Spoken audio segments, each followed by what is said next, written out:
Hey Huawei, I got one question. Can I keep this monitor? No, but seriously, this is the Huawei MateView and I really do enjoy it, as you can tell from that intro. But you gotta keep watching to find out exactly why. Let's start with the design, and this really is a monitor that takes inspiration from Apple's Pro XDR display. That's not a bad thing. The XDR display looks lovely and this looks lovely as well. Aluminium stand, aluminium frame, very thin black bezels. It looks gorgeous and I really do think it looks really good in many different setups and in many different aesthetics.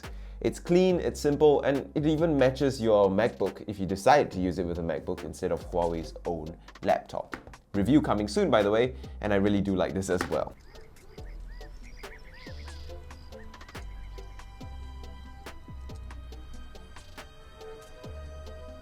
The stand itself has a good amount of adjustment. Apart from being well built and rather sturdy, it has height adjust as well as the ability to tilt up and tilt down, which is very nice. Unfortunately though, it does not have swivel or pivot. And I think this is something to take note of because, well, you cannot use this monitor, as nice as it is, with a VESA compatible monitor arm or stand. You are permanently affixed to this monitor stand if you get this monitor. It does make it a lot more convenient that you don't have to assemble it when you pull it out of the box, but it does mean that using this monitor stand is compulsory. So if you want to rotate this monitor and have it vertical, you're out of luck because, well, this stand is fixed to this monitor and it does not have swivel and rotate. Now, I get why you want to make the stand compulsory or fixed in, because this stand has the speakers integrated, it has I/O integrated, and it makes for a much cleaner, sleeker looking display. But if you want to have a compulsory stand that you have to use, why not go all the way and add rotation and swivel into the axis of adjustment? Because for the people that need those adjustments, they will be instantly turned away from this monitor because they cannot use their own monitor arm. Either have all the adjustments or, allow us to use a standard issue VESA mount with this monitor. The MateView has a 28.2-inch 4K display, but unlike average screens, it has a 3:2 almost square aspect ratio. Why, you might ask? Well, for one, it's to match the screen on their Huawei MateBooks, which also have a 3:2 aspect ratio display. Review coming soon, I really do like this. And for another, it's because the MateView is a screen designed for getting work done. And a 3:2 aspect ratio means more real estate vertically for more lines of text or more info on screen. While this might not be as wide as a 32-inch 4K display of the standard 16:9 aspect ratio, this has almost as much vertical height as the 32-inch 4K display I have on my desk as a daily driver right now. And that means you get a lot of efficient use of the space that you take up in terms of getting work done. And this is clearly not a gaming monitor. It's 60 Hz or I think 75 Hz. So you're not going to be really gaming on this unless you really like playing chess in 4K resolution. And because it's not a gaming monitor, it being entirely focused on work from screen design to aspect ratio makes a lot of sense, and I really do enjoy the 3:2 aspect ratio for getting work done. It's just so much more convenient for typing scripts, documents, dealing with emails, like I'm doing with this 3:2 display on the laptop right now. I've said it before and I'll say it again and again and again. I like tall displays. They are beneficial and really, really convenient for work. And for people who never use their screens for gaming or rarely watch movies, the display's aspect ratio is absolutely perfect for those work from home junkies. You know what else I'll say again? That you should join me on my Discord if you have any questions you want to ask, and follow me on Instagram. Even if you watch movies on this and have black bars on the top and bottom, that's not to say that the black bars on this display look that bad. While it doesn't have the deep dark blacks of a VA panel or the pitch complete blacks of OLED, it still has a very respectable contrast ratio of 1200 to 1, which is better than your average IPS of about 800 to 1000 of 1. And backlight bleed is extremely well controlled, at least for a monitor in its price range and class, and even if it's noticeable, it is very evenly spread out. It does have some IPS halo effects, which is an issue on every single IPS display from this one to the Pro Display XDR, but it is alright because it's not getting all that bright anyway, and the haloing is quite minimized. The display goes up to a pretty bright 500 nits as well, although it's currently at 0 nits because it's off. So it does technically support HDR 400, which is a standard that we all agree is completely redundant. But in SDR, that brightness is definitely useful because I foresee this being used in a hipster house or a hipster office with many bright windows and iPhones and MacBooks around. Color-wise, it's also quite impressive, and it lives up to the expectations it has for me when I saw the fact sheet for the first time. 10-bit color is a lovely jubbly,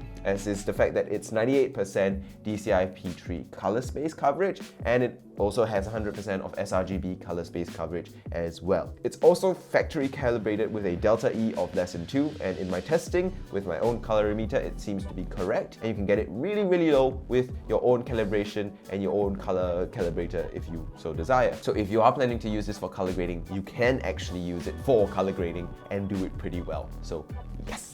The viewing angles of this display are very good as well, and overall the colors of this display are just vibrant, punchy, saturated, and enjoyable to look at. Sure, it's not 16:9, so if you want to watch movies on this, you have to deal with black bars. But if you're okay with the black bars, you can have a very enjoyable experience watching movies on this because the colors are really nice to see. Now, all that is essential, but what's essential is really the most intriguing thing about stuff. That's where we talk about the I/O and the weird feature set that this monitor has on top of just being a good productivity 4K display. Firstly, its inputs. It's powered via USB-C, with this like weird USB-C power brick, and has HDMI 2.0 and mini DisplayPort 1.4 support. Unfortunately though, because this display is 3840 by 2560, remember 3:2 aspect ratio, you only get 50 Hz with the HDMI 2.0 port. So if you want to use this monitor, use it with DisplayPort as much as possible. You can also use USB-C to connect this to your PC, although you will be using this USB port on the left to connect, making it a little bit more troublesome to cable manage, especially if you're trying to hide that USB-C cable. What I really think is unique though is the fact that this monitor is powered by USB-C. So if you do use an appropriately high wattage, high amperage enough power adapter, you can actually power this off with, well, foreseeably any USB-C cable you have. And that is a very nice feature to have, because if that cable breaks or that power adapter has some issues, you can swap it out and it's standard issue. So I like the monitor not supporting a standard issue VESA mount. The fact that this monitor is powered by USB-C is greatly appreciated. Now the USB-C port on here, when you connect it to your laptop, also supports 65-watt charging too. So you can charge your laptop while having it plugged in, like I have this Huawei laptop plugged in as well. Now, I personally think that because it's a work monitor and it's going to be perfect for laptop-based, plug and play setups, I think USB-C is the perfect way to connect this display, no question. Because with that, you get to use the two USB 3 Type A ports on the right side, as well as a mic jack and a headphone jack for plugging all your accessories. So you can have a keyboard or mouse or SD card reader and all those different things plugged in, ready to go, and have a single cable solution ready to just plug and play, set up, and get work done, which is kind of the trend many laptop setups have been going. And I like to see that trend because I love those kinds of setup. The stand itself also has the speakers built in beside all that I/O. As for the speakers on this thing, well, they're respectable. They're not impressive, nothing to write home about. They're just a pair of 5-watt speakers inside the stand, but they do get reasonably loud, they don't distort, and they're enjoyable enough to be a pair of stand-in speakers, or for people who really don't care about sound quality, it's honestly good enough to daily drive. Just don't expect too much and don't expect to be the life of the party with the speakers on this thing. And then we have the controls. And this is one point where I have to criticize Huawei a little bit. Now, I do appreciate Huawei's attempt at innovation here, but please, with monitor controls, I just want a joystick. The controls on this monitor are unnecessarily fancy and new and complicated. It's this touchpad that swipes left and right and taps to work. It's just harder to deal with and navigate, and I would argue it's the weakest point of the screen. The registering of my swipes and taps are not very consistent or accurate, and I think it's just unnecessary work for navigating in a menu that is not really well designed for the swipes and taps. I would appreciate it if Huawei just gave me a joystick like they did on the MateView GT, and if they wanted to give me some sort of swipe pad for controlling volume, give me that as well, if they want to do that. But I think joysticks are simple and effective, and trying to go anywhere else is really reinventing the wheel. Unless you go as far as to the extent of giving me a smart remote, like on those smart TVs from LG or Samsung or Panasonic. But this is not a smart TV. This is just a desktop monitor. Or is it? Because this display has a bunch of smart features which unfortunately I was not able to test out. Well, turns out you can actually wirelessly connect this device to your Huawei phone with this NFC pad over here, and over Wi-Fi basically beam and stream your phone to this display. This makes it very convenient for people who are doing work off of their Huawei phone, though I know zero people in my life who actually use a device made by Huawei ever since the trade embargo banned by Google thing happened, which is a bit unfortunate. And as a result of that, I can't borrow a Huawei phone to test out the feature, and that feature only works with Huawei phones. It does not work with Android phones in general. It doesn't work like Android TV or, with YouTube's TV casting. It doesn't support any of that. It just supports this Huawei Smart Share feature. Now, this is a feature that I think people with Huawei phones might like. Like if you're someone who uses Huawei devices and you are someone who just wants to show videos, or you're someone who completely works off of their mobile phone, it makes sense. Like, the feature seems really interesting. But it is something that I find is quite unnecessary. I think for the global market at the very least, most people won't be really appreciating this feature. Huawei could have removed it, maybe cut another $100, $200 off of its price tag and made it a cheaper, more competitively priced product. That's not to say it's extremely expensive to begin with, but I would appreciate not having it if it meant that it would be cheaper. Either way though, it is a pretty interesting feature, and I do appreciate Huawei innovating, though just like that swipe to touch menu control feature, not all innovations are appreciated. So in conclusion then, should you get the Huawei Mate View? Now, it is definitely a good monitor standalone. It is a unique product with that unique aspect ratio, a nice color accurate display, and respectable speakers and respectable I/O and respectable stand. It also has those smart features to those true Huawei users who might actually enjoy, and it's definitely a very unique product. But at 1,000 Singapore dollars, it's definitely not for everyone. It is really quite a pricey product, and while it often goes on discount for 900, 850 Singapore dollars,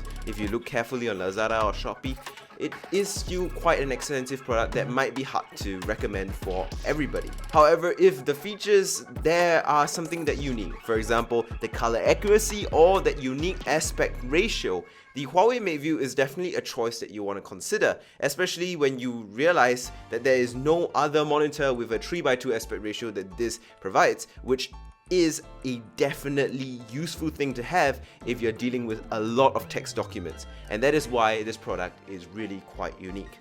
So good job Huawei, because you managed to find a good niche. It is a bit of a pricey product, so I can't recommend it to everyone, but for the people with high paying jobs and want maximum work from home efficiency, the Huawei Mate View is definitely something that you should have on your watch list at the very least.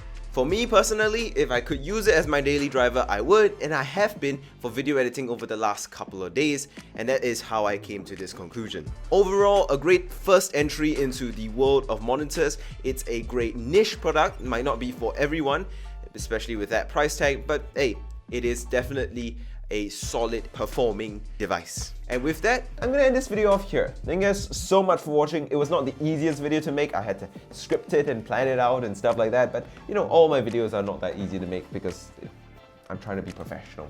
But I do really appreciate you guys' support so far. Last couple of videos not really good view-wise, so if you want to watch other videos, please do go and check them out, help my views up a little bit because those numbers are looking a bit appalling. But if you want to support this channel, just make sure you like, subscribe and comment, and that's all you really need to do apart from watching my videos. Thank you guys so much for watching.